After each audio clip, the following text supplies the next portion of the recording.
भाइ बहिनीहरू नमस्कार। आज हामी 5औं दिन अन्तर्गत जन्मभूमि कथाको तार्किक प्रश्न र विवेचनात्मक उत्तर कसरी लेख्ने, त्यसका लेख्ने तरिकाहरू के हुन्, ती कुराहरूको बारेमा छलफल गर्न उपस्थित भएका छौँ। सबै भाइ बहिनीहरूले कक्षा 10 को नेपाली पाठ्यपुस्तक लिएर बस्नुहोस्, अगाडि किताब पल्टाउनुहोस् है त। ल, तयार हुनुहुन्छ नि? किताब पल्टाउनु भयो? पल्टाउनु भएको छैन भने किताब पल्टाइहाल्नुहोस्। जन्मभूमि कथाबाट सोध्न सकिने विभिन्न तार्किक प्रश्नहरू र विवेचनात्मक प्रश्नहरूको उत्तर कसरी लेख्ने, त्यसको उत्तर लेख्ने सिपको बारेमा आज हामी चर्चा गर्नेछौँ। ल, हेर्नुहोस् त, यहाँ दुईटा फरक फरक रङ। पहेँलो रङमा के छ? एउटा तार्किक प्रश्न छ, अर्को के छ? विवेचनात्मक उत्तर छ। यी दुईटा प्रश्नका, दुई प्रकृतिका फरक फरक किसिमका प्रश्नहरूको उत्तर पहिचान गर्ने, लेख्ने तरिका आज हामी छलफल गर्नेछौँ। ल, हेर्नुहोस् है, जन्मभूमि कथा। तार्किक शिल्पगत उत्तर लेखन। तार्किक शिल्पगत उत्तरको परिचय के हो त? तार्किक शिल्पगत भनेको, तार्किक शिल्प भनेको के हो, कसरी त्यसको उत्तर लेख्ने भन्ने कुरा अब हामी जान्छौँ। ल, हेर्नुहोस् त, कुनै पाठको भाव, पात्रको भूमिका वा परिवेशलाई समस्याका रूपमा प्रस्तुत गरेर परीक्षार्थीको खोपी वा तार्किक शक्तिको परीक्षण गर्ने उद्देश्यले सोधिएको प्रश्नलाई तार्किक प्रश्न भनिन्छ। यस्तो प्रश्न समस्यामूलक हुन्छ। यस्ता तार्किक प्रश्नहरू चाहिँ समस्यामूलक हुन्छन्। त्यसको तर्कपूर्ण समाधान खोज्नु यस्तो तार्किक प्रश्नको मुख्य लक्ष्य हो।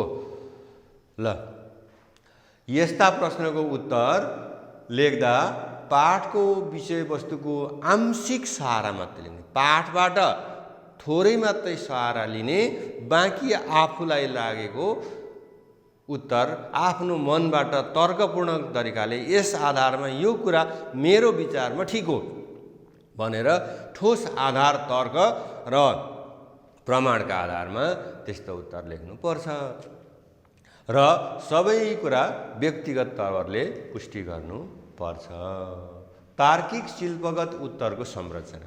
अब तार्किक शिल्पगत उत्तरको बनोट कस्तो हुन्छ, कसरी लेख्ने, कति अनुच्छेदमा लेख्ने, कुन अनुच्छेदमा के कुरा लेख्ने भन्ने कुरा चाहिँ तार्किक शिल्पगत प्रश्नको संरचना, बनोट हो। पहिलो, लेखक, पाठ र विधाको उल्लेख गर्दै प्रश्नमा छिर्ने।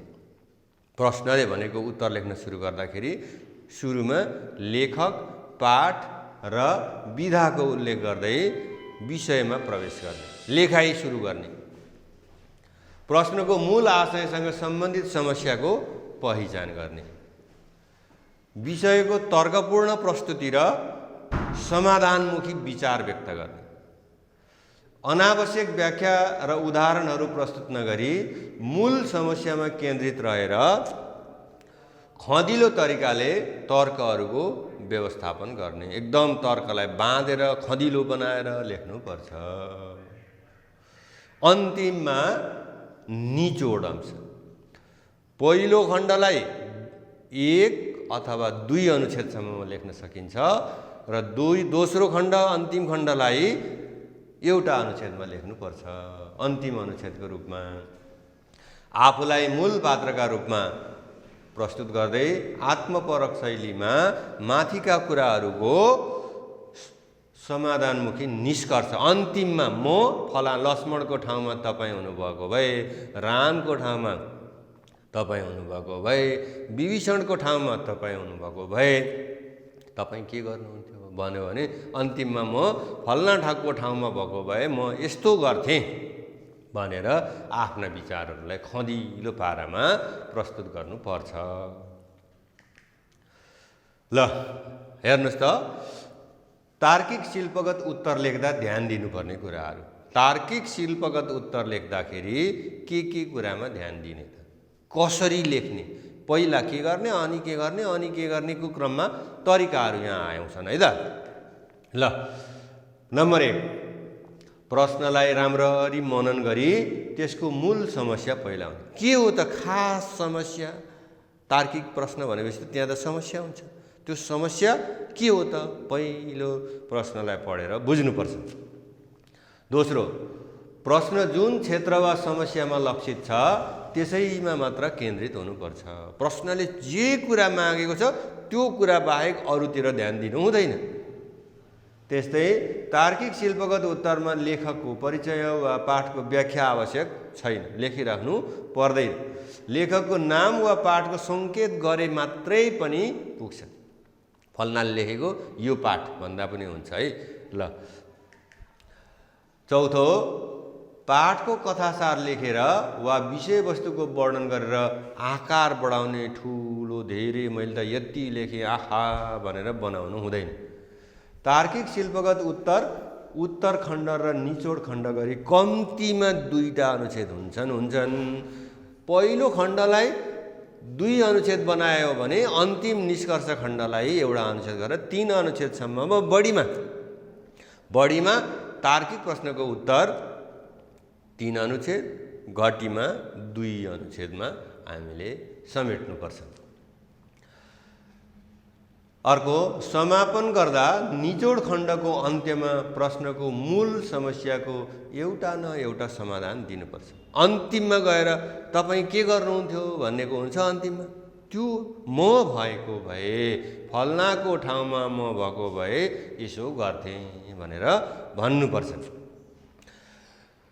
रामको ठाउँमा तपाईँ भएर विभीषणले लङ्काको राजा हुन तपाईँलाई आग्रह गरेको भए तपाईँ के गर्नुहुन्थ्यो भनेर कसैले सोध्यो भने, म रामको ठाउँमा भएको भए विभीषणले मलाई लङ्काको राजा हुन आग्रह गर्दा म यसो गर्थेँ भनेर स्पष्ट आफ्ना निजी कुराहरू लेख्नु पर्छ।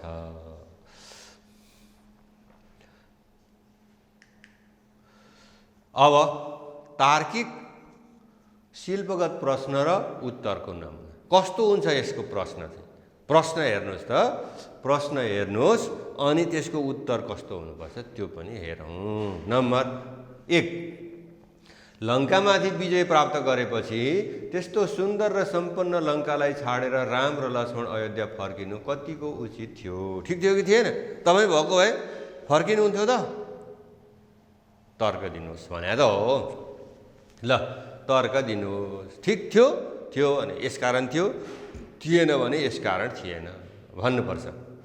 ल हेर्नुहोस् है, उत्तर सुरु गर्ने तरिका। राम र लक्ष्मण प्रसिद्ध रामायण ग्रन्थका प्रमुख पात्र हुन्। कृति त्यही र तिनै पात्रसँग सम्बन्धित एउटा महत्त्वपूर्ण घटना, त्यही कृति र तिनै पात्रसँग सम्बन्धित एउटा महत्त्वपूर्ण घटनाका आधारमा जन्मभूमि कथा तयार भएको हो। यस कथामा लङ्काका राजा रावणलाई मारेर सीतालाई मुक्त गरेपछि लक्ष्मणले रामलाई सुन्दर र सम्पन्न लङ्काको राजा बनेर बस्नका लागि आग्रह गरेका छन्, तर रामचन्द्रले उक्त कुरालाई ठाडो अस्वीकार गरी अयोध्या नै फर्कने निर्णय गरेका छन्। यस घटनालाई राजनीतिमा हुने लोभ लालच र सामान्य मान्छेमा वा राजामा पनि हुने विजयपछिको स्वामित्व ग्रहणको विषयलाई लिएर हेर्ने हो भने, सामान्य अवस्थामा फर्केर यसलाई हेर्ने हो भने अस्वाभाविक देखिन्छ। कुनै पनि राजाले लडाइँ गरेर युद्ध गरेर अर्को राज्यलाई पराजित गर्ने अनि चाहिँ राजा त्यहीँकै मान्छे होस् म फर्केर आफ्नै ठाउँ जान्छु भन्दैन। त्यहाँको वैभव धन सम्पत्ति सबै भोग विलास सुख भोग गरेर त्यहीँ बस्न चाहन्छ। अर्थात् विश्वव्यापी राजनीतिक यथार्थका आधारमा हेर्दा यो अनुचित निर्णय नै हो, तर रामको विचार व्यवहार र कार्यशैलीका आधारमा हेर्दा यो उच्च आदर्शवादी निर्णय हो। यसकारण लङ्कामाथि विजय प्राप्त गरेपछि पनि त्यस्तो सुन्दर र सम्पन्न लङ्कालाई छाडेर अयोध्या फर्कने राम र लक्ष्मणको निर्णय मलाई पनि उचित नै लाग्यो। किनभने अब यो अन्तिम निष्कर्ष खण्ड आयो। तपाईँलाई कस्तो लाग्यो भन्दा मलाई ठिक लाग्यो। किनभने रावणमाथिको आक्रमण र लङ्काको विजय प्राप्तिका लागि यो युद्ध भएको थिएन।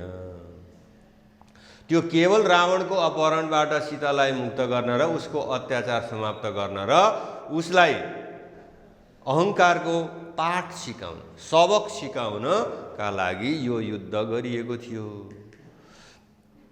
यस उद्देश्यले गरिएको युद्धपछि विजय हासिल गरेर लङ्काको राज्यलाई पनि आफ्नो बनाउने लोभ गरेका भए राम आदर्श पुरुष नभएर एउटा लोभी, लालची र यथार्थ पुरुष मानिने थिए। सामान्य व्यावहारिक मान्छे त लोभी हुन्छ, जितेको ठाउँ अर्कालाई दिँदैन, आफै त्यसकोमा भोग गर्न चाहन्छ। तर रामले त्यस्तो भोग गर्न चाहेनन्।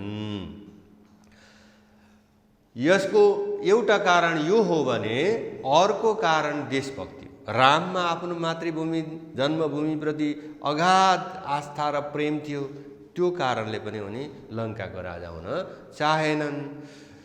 राम अनन्य देशभक्त हुन् भन्ने कुरा उनको जननी जन्मभूमिश्च स्वर्गादपि गरियसी, अर्थात् जननी र जन्मभूमि स्वर्गभन्दा पनि महान हुन्छन् भन्ने भनाइले पुष्टि गरेको छ।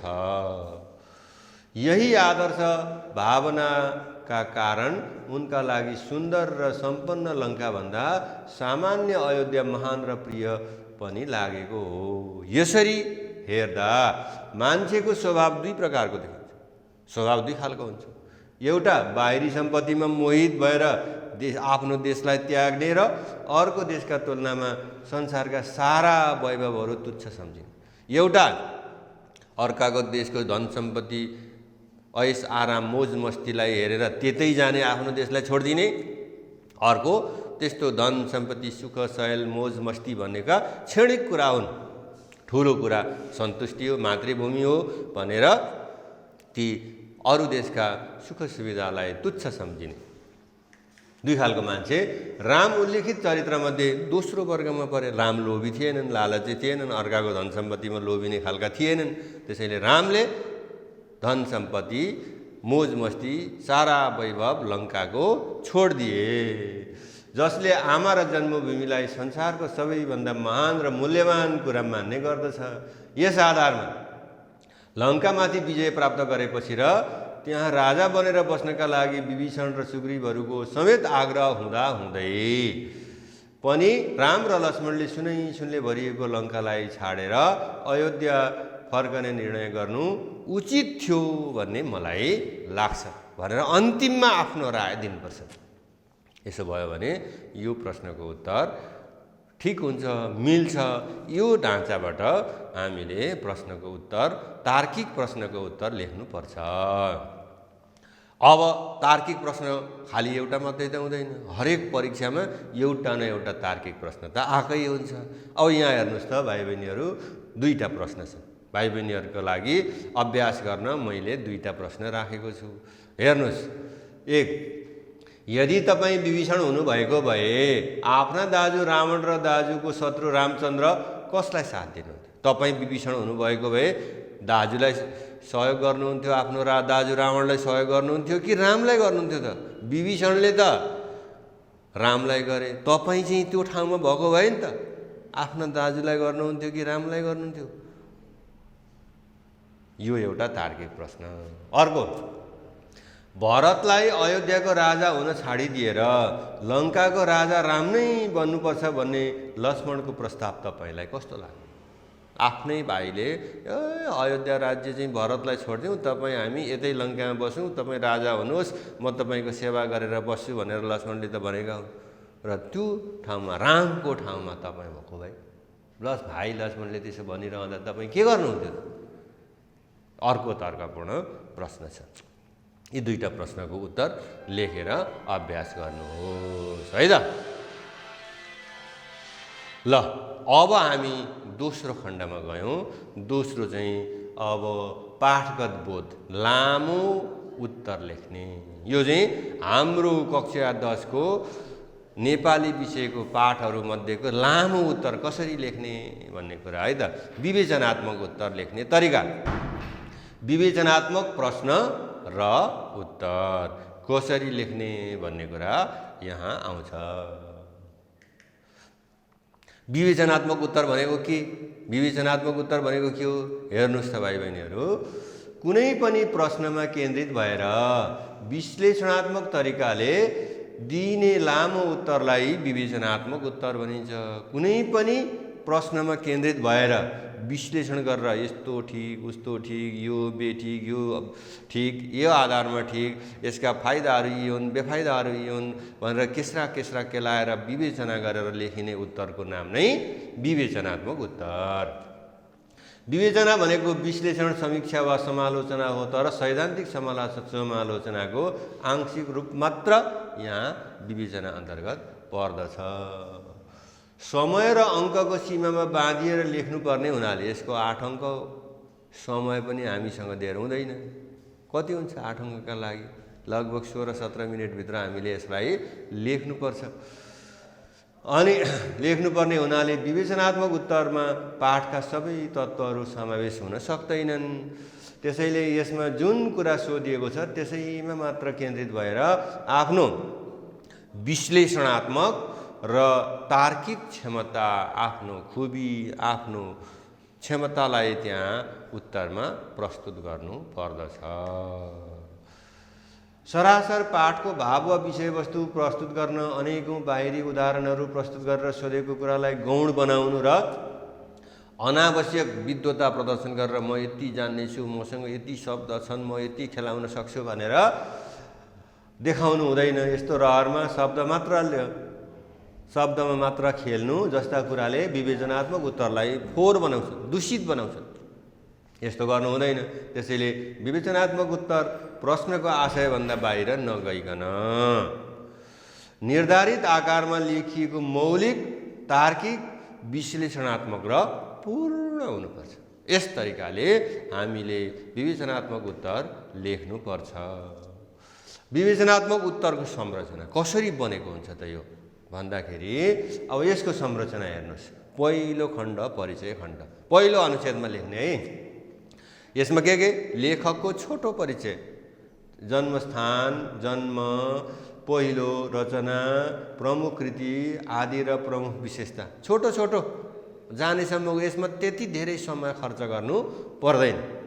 पाठको सन्दर्भ र प्रश्नमा प्रवेश, यो कुरा पाठको सँगको सन्दर्भ अनि प्रश्नले भनेको कुराको उत्तरमा प्रवेश गर्ने कुरा पनि यो यसमा पर्छ। अब दोस्रो खण्ड चाहिँ विवेचना खण्ड, विश्लेषण खण्ड। दोस्रो वा तेस्रो, यो 2 देखि 3 अनुच्छेद, दोस्रो र तेस्रो। अब पहिलो अगाडि आइहाल्यो, अब दोस्रो अनुच्छेद र तेस्रो अनुच्छेद, 3 अनुच्छेद जाने भयो त। अब प्रश्नमा केन्द्रित भएर पाठको क्रमशः विश्लेषण गर्ने, जुन कुराको पुष्टिका लागि जुन ठाउँबाट भाव टिपोट गर्नुपर्छ त्यसको मात्र चर्चा, तर्कपूर्ण र विश्लेषणात्मक शैलीमा भावको समीक्षा गर्नुपर्छ र अन्तिममा सम्बन्धित पाठबाट निस्कने अनेकौं अर्थ, प्रेरणा र सन्देशको सामान्य चर्चा गर्नुपर्छ। के छन् त यसका प्रेरणाहरू, त्यसका आशयहरू के छन् भन्ने कुरालाई प्रष्ट लेख्नुपर्छ। अन्तिम अर्को अब चौथो अनुच्छेद, अन्तिम अनुच्छेदमा के गर्ने भन्दा छन्द वा लय, कविता भए कविताका लागि मात्र है छन्द र लय लेख्ने चाहिँ, अरूका लागि चाहिँ भाषा, शैली, प्रस्तुतिकरण आदिको सङ्केत गर्ने। निबन्ध छ, कथा छ भने छन्द लय लेख्ने कुरो आउँदैन। त्यस्तोमा चाहिँ अब यसका भाषा, शैली, प्रस्तुतिकरण आदि कुराको सङ्केत गर्ने। नकारात्मक पक्ष भए शिष्ट शैलीमा निर्देशन, नराम्रो कुरा छ भने शिष्ट शैलीले यस्तो कुरा भएन, मलाई मन परेन भन्न पाइँदैन। शिष्ट शैलीमा त्यसलाई चाहिँ यसो हो भनेर प्रष्ट भन्ने। माथिका सबै कुरालाई समेटेर प्रश्नको आशयमा केन्द्रित हुँदै उत्तरलाई टुङ्ग्याउने, उत्तरको समापन गर्ने भनेको टुङ्ग्याउने हो। ल, विवेचनात्मक उत्तर लेख्दा ध्यान दिनुपर्ने कुराहरू हेर्नुहोस् है, के कुरामा ध्यान दिनुपर्छ त? सर्वप्रथम सम्बन्धित पाठको भाव राम्ररी स्पष्टसँग पढ्नुपर्छ। अनुच्छेद दिएको हुन्छ, अनुच्छेद पढेर त्यस मुनिबाट सोधेको प्रश्नको उत्तर लेख्नु त हो। त्यस कारणले पहिला दिएको अनुच्छेदलाई राम्रोसँग पढ्नुपर्छ। अर्को, उद्धृत अंश र सोधिएको प्रश्न सम्बन्धित पाठको कुन कुराप्रति लक्षित छ? के कुरालाई त्यो प्रश्नले त्यो पाठको कुन कुरालाई छुन खोजेको छ त्यो कुरा खोज्नुपर्छ। त्यसको मनन गर्नुपर्छ, विचार गर्नुपर्छ। मनले यस्तो भन्न खोजेको रहेछ भनेर पहिचान गर्नुपर्छ। अनि विवेचनात्मक उत्तर लेख्न थाल्दा सिधै प्रश्नमा प्रवेश, सिधै उत्तर थालिहाल्ने, कलम समात्ने, दिइहाल्ने खरिद होइन। सम्बन्धित पाठका लेखकको संक्षिप्त परिचय दिनुपर्छ, तर लेखकको स्पष्ट उल्लेख नभएका प्रबन्धमा विषयवस्तुका बारेमा र जीवनीमा सम्बन्धित व्यक्तित्वका बारेमा परिचयात्मक शैलीमा एक अनुच्छेद लेख्नुपर्छ। छोटो छोटो फल्नाले लेखेको, फल्ना यस्ता हुन् भनेर पाठसँग जोडेर लेख्नुपर्छ।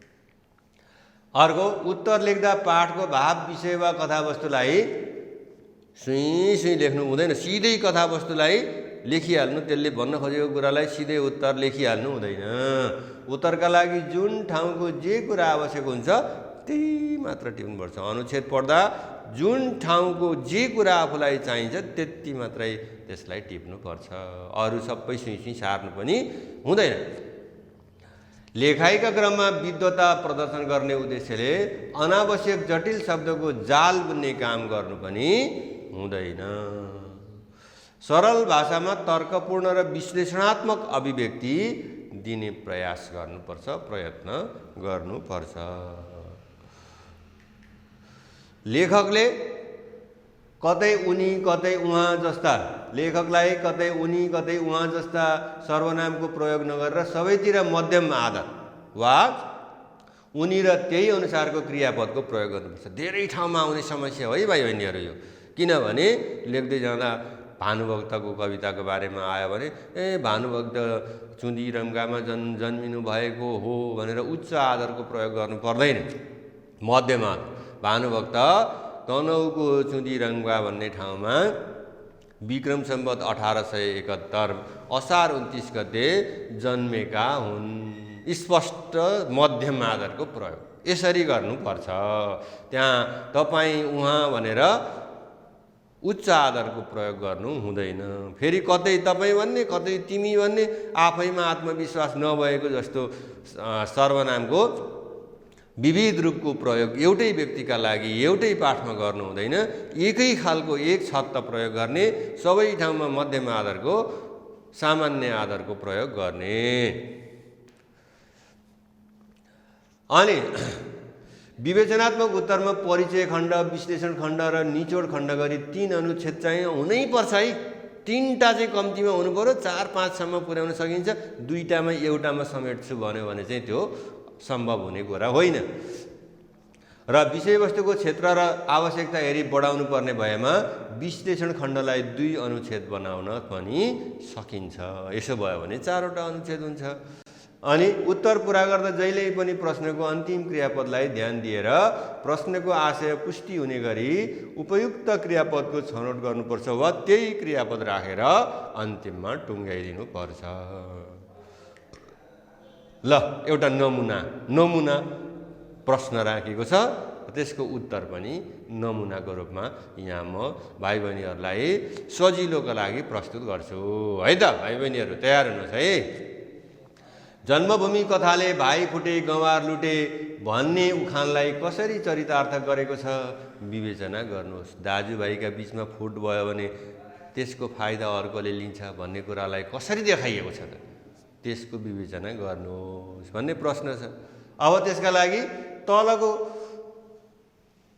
उदाहरण हेर्नुहोस् है। कक्षा 10 को नेपाली पाठ्यपुस्तकको पाठ 1 मा रहेको जन्मभूमि नामक कथामा महाभारतको पौराणिक विषयवस्तुलाई कथ्यको रूपमा समेटिएको छ। सीता हरण पश्चात रामचन्द्र र रावणको बीचमा युद्ध भई लङ्का रामचन्द्रले जितेपछि लङ्काका राजा रावणले भाइ भाइ बीचको घमण्डको परिणामस्वरूप युद्धमा हारी पतन हुनु परेको भावलाई यस कथाले समेटेको पाइन्छ। पहिलो अनुच्छेद सकियो। यसरी थाल्ने उत्तर। सीता हरण गर्नु गल्ती भएको र आफ्नो गल्ती सच्याउँदै सीता फिर्ता दिन भाइ विभीषणले अनुरोध गर्दा रावणले कुलद्रोही भन्दै गाली गरेर आफ्नो घमण्ड छोड्दैनन्। सो पश्चात विभीषण असत्यको पछि लाग्दिन भन्दै आफ्नै दाजुको विपक्षी भई रामचन्द्रको तर्फबाट युद्ध लड्छन्। लक्ष्मण आफ्नी भाउजू सीताको रक्षा र अपहरण मुक्त गर्न लागि परेका थिए। लक्ष्मणले वनवास जाँदादेखि नै दाजुलाई हर क्षण सहयोग र साथ दिएका थिए। राजकाज, राज्य शक्तिको प्रयोग, शासकीय प्रवृत्ति लगायत सबै आन्तरिक कुरा थाहा भएको भाइ विपक्षमा लागेपछि भाइ भाइको फुटबाट स्वतः रावणको शक्ति कमजोर भयो। आफ्नो भाइ विभीषण रामपट्टि लागेपछि रावणको शक्ति त घट्यो नि त। भाइ भएको भए अझ बढी शक्तिशाली भएर लडाइँ गर्न सक्थे शत्रुसँग। शत्रुलाई भेद पनि थाहा हुँदैन थियो अनि लङ्का बलियो हुन्थ्यो। तर विभीषण रामको पक्षमा गइसकेपछि रावणका कमजोरीहरू त सबै विभीषणले रामलाई भनिदिए नि त। अनि त्यस कारणले रावणको पराजय भयो। रावणको पराजयको मुख्य कारण नै एउटा मुख्य कारण नै विभीषण रामको पक्षमा लाग्नु। विभीषणले भनेको कुरा रावणले मानेनन्। नमानेर रावणले उल्टो विभीषणलाई चाहिँ कुलद्रोही भनेर लङ्काबाटै निकालिदिए। त्यसो भएपछि उनीसँग कुनै विकल्प थिएन अनि रामसँग गए। रावणसँग युद्ध लड्दा पनि लक्ष्मणले सकेको सहयोग गर्दै आफ्नो पराक्रम देखाए। यता रामलाई आफ्नो भाइ लक्ष्मणले सक्दो सहयोग गरे। भाइको साथ पाएपछि रामलाई युद्ध लड्न थप ऊर्जा मिल्नुको साथै शक्तिको सही परिचालन र साहस प्राप्त भयो। उता रावणलाई भएन। यसले गर्दा रामचन्द्रको विजय भयो। विजय गर्ने प्रमुख श्रेय रामलाई गए तापनि त्यसको पछाडि लक्ष्मणको पूर्ण सहयोग र साथ अर्को महत्त्वपूर्ण कुरा पनि त हो नि त। त्यसकारणले रामले युद्ध जित्नुको पछाडि लक्ष्मणको पूर्ण साथ र सहयोग, रावणले युद्ध हार्नुको पछाडि विभीषणले त्यागेको र विभीषण आफ्नो भाइ शत्रु भएर शत्रुसँग मिल्न जाँदा आफ्ना सम्पूर्ण गोप्य भेदहरू चाहिँ शत्रुले थाहा पाए। त्यसबाट रावणको पराजय भयो। भाइ विभीषण रामको पक्षमा गएकाले रावणको पराजय, रामका भाइ लक्ष्मणले रामलाई पूर्ण साथ सहयोग गरेका कारणले रामको विजय भयो। त्यसैले भाइ फुटे गँवार लुटे भन्ने कुरा यहाँबाट पुष्टि हुन्छ। हारजित युद्धमा अवश्य हुन्छ, तर जब आफ्ना आफन्तको साथ टुट्छ, आफन्त नै दुश्मन वा शत्रु बनेर आएपछि जित टाढा भाग्छ। रामचन्द्र र रावण बीचको युद्धमा पनि त्यही भएको हो, सोही भएको हो। त्यसैले भाइ फुटे गँवार लुटे भन्ने उखान बनेको हो।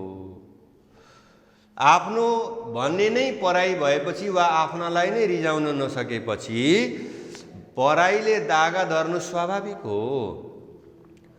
रावणले आफ्नो हारको स्वीकार गर्दै आफूले आफ्नो भाइलाई समेत रिजाउन, आफ्नो बनाउन नसक्नु नै हारको प्रमुख कारण मानेका छन्। रावणले कारण माने। त्यसैले भाइ फुटे गँवार लुटे भन्ने उखान बनेको हो। आफ्नो भन्ने नै पराई भएपछि वा आफ्नालाई नै रिजाउन नसकेपछि पराईले दागा धर्नु स्वाभाविक हो। रावणले आफ्नो हारको स्वीकार गर्दै आफूले आफ्नो भाइलाई समेत रिजाउन, आफ्नो बनाउन नसक्नु नै हारको प्रमुख कारण मानेका छन्। आफन्त बीचको मेलले सधैँ जित, सफलता, भ्रातृत्व र शान्ति कायम हुन्छ भने आफन्तको फुटबाट शत्रुको जित हुन्छ। आफन्तको मेलबाट शक्ति प्राप्त हुन्छ र शत्रुमाथि विजय प्राप्त गर्न सकिन्छ। तर आफन्तका बीचमा, दाजुभाइका बीचमा शत्रुता उत्पन्न भयो भने शक्ति कमजोर हुन्छ अनि शत्रुको जित हुन्छ, आफ्नो पनि बिचल्ली हुन्छ। अस्तित्व समाप्त हुन केही बेर लाग्दैन। यो मार्मिक सन्देश दिनु पनि यो कथाको मुख्य उद्देश्य देखिन्छ। यसले भाइ भाइ बीचमा मेल हुनु प्रगति र उन्नतिको सङ्केत हो भने अर्काको कुरा नसुनी आफू मैमत्ता भएर जथाभावी गर्दै हिँड्नु पतनको कारण हो भन्ने शिक्षा दिएको पाइन्छ। ल अब मूल्याङ्कन हेर्नुहोस् है त भाइ बहिनीहरू। तलका कथांश पढी सोधिएका प्रश्नको उत्तर दिनुहोस्। यो प्रश्न यो अनुच्छेद पढ्ने अनि उत्तर लेख्ने। हेर्नुहोस् है त, अनुच्छेद पढ्ने अनि उत्तर लेख्ने। यहाँ एउटा अनुच्छेद छ, त्यो अनुच्छेद पढेर उत्तर लेख्ने कुरा हामीले गर्नुपर्छ। अब उत्तर लेख्ने तरिका हामीलाई थाहा भयो। के लेख्ने भन्दा विवेचनात्मक प्रश्नको उत्तर कुन स्टेपमा कसरी लेख्ने के गर्ने भन्ने हामीलाई थाहा भएको छ। अब भाइ बहिनीहरूले यही तरिकाले माथिको संवादका आधारमा जन्मभूमि कथामा व्यक्त देशभक्तिको सन्देश के कस्तो रहेको छ विवेचना गर्नुहोस्। अघि अनुच्छेद आएको थियो नि, हो त्यो अनुच्छेदका आधारमा, यो माथिको अनुच्छेदका आधारमा हामीले तलको प्रश्नको उत्तर लेख्नुपर्ने छ। भाइ बहिनीहरू, लक्ष्मणले भने दाजु विभीषण र सुग्रीव वरुणी हजुर नै लङ्काको राजा भइदिए हुन्थ्यो भन्ने चाहन्छन्। यो राज्य हामीले लडेर जितेका हौँ। देखि लिएर यति हुँदाहुँदै पनि म लङ्कामा राज गरेर बस्दिनँ भनेर रामले भनेका कुरासम्म पढेर प्रश्नको उत्तर लेख्नुपर्ने। यहाँ के भन्दा कथामा व्यक्त देशभक्तिको सन्देश कस्तो छ भनेर हामीले उत्तर लेख्नुपर्ने छ। ल भाइ बहिनीहरू, अब आज हामीले तार्किक शिल्पगत प्रश्नको उत्तर कसरी लेख्ने र विवेचनात्मक प्रश्नको उत्तर कसरी लेख्ने भनेर जन्मभूमि कथाका आधारमा उदाहरणसहित प्रष्ट हुने मौका पाएका छौँ। यस आधारमा भाइ बहिनीहरूले पढेर नमुना प्रश्नहरूलाई मैले पनि यहाँ प्रस्तुत गरेको छु। ती नमुना प्रश्नहरूलाई मनन गरेर उत्तर लेख्ने अभ्यास गर्नुहोस् है त। ल आजलाई धन्यवाद, नमस्कार।